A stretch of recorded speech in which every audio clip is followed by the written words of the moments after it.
మీతో పాటు journey start చేసిన వాళ్ళు, మీ తర్వాత జర్నీ స్టార్ట్ చేసిన వాళ్ళు, వచ్చిన వాళ్ళు చాలామంది హీరోలు ఉన్నారు, యంగ్ హీరోలు. వాళ్ళతో ఒకసారి రేస్ కంపేర్ చేసుకుంటే ముందున్న ఎందుకంటే చేయాల్సిన అవసరం లేదు కదా, లేదు. చేయాల్సిన అవసరం లేదు. నా రేస్ నాది, నా లైఫ్ నాది, నేను నేర్చుకున్నవి, నేను నా దెబ్బలు, నా సక్సెస్లు, లేదా నా ఫీలింగ్స్, నా ఎమోషన్స్, ఆ రేస్లో నేను ముందున్నాను, నేను ఫీల్ అవుతుంటాను. రేస్ అంటే ఇప్పుడు మీరు అన్నట్టుగా కమర్షియల్లో వాళ్ళు ఎక్కువ అనో లేదా కలెక్షన్స్ అనో అవన్నీ okay. So everybody has their own journey and everybody has their own way of looking at it. So ఆ విధంగా ఐఎమ్ ఓకే. 20 yearsలో చాలా ఫేజ్లు ఉన్నాయి మీ కెరీర్లో. ఏ ఫేజ్ మళ్ళీ ఏ ఫేజ్లోకి వెళ్ళిపోవడానికి ఎక్కువ ఇంట్రెస్ట్ చూపిస్తారు? వెనక్కి వెళ్ళాలంటే వెనక్కి ఎలా దలుచుకోలేదు, వెనక్కి అని ముందుకి అనేది ఎక్కువ ఆలోచిస్తుంటాను.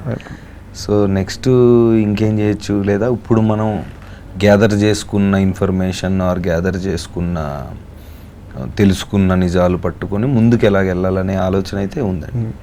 తెలుసుకున్న నిజాలు అంటే చాలా పెద్ద పదం. అది ఏం తెలుసుకున్నారు నిజాలు? నా గురించి నేను తెలుసుకున్నానండి, నా గురించి నేను తెలుసుకున్నాను. అదొక అంటే 17 ఏళ్ళకు స్టార్ట్ చేశానండి, ఇప్పుడు 37 ఏళ్ళు 38 ఏళ్ళు. సో ఈ జర్నీలో ఎన్నో డ్రామాలు జరిగినాయి, ఎన్నో కిందలు పైనలు, సక్సెస్లు ఫెయిల్యూర్లు అన్నీ జరిగినాయి. సో అవన్నీ మూట కట్టుకొని ముందుకెళ్దాం అనేది ప్రయత్నం. నేర్చుకున్నదంతా ఈ సినిమాలో ఏమైనా చూపించారా? అది more of a personal journey అండి. అంటే నేర్చుకునేవి ఎవరు నేను తెలుసుకునేవి అవి.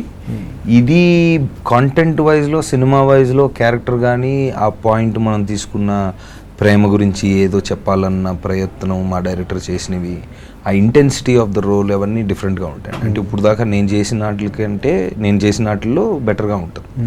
అది ఆ లుక్ అనుకోండి, లేదంటే overall visual of the film, అంటే ఆ మేఘాలయలో అక్కడ ఆ కాంటెంట్ అక్కడ షూట్ చేసినవి అవన్నీ డెఫినెట్గా it will be better then my previous films, అంతవరకు చెప్పచ్చు.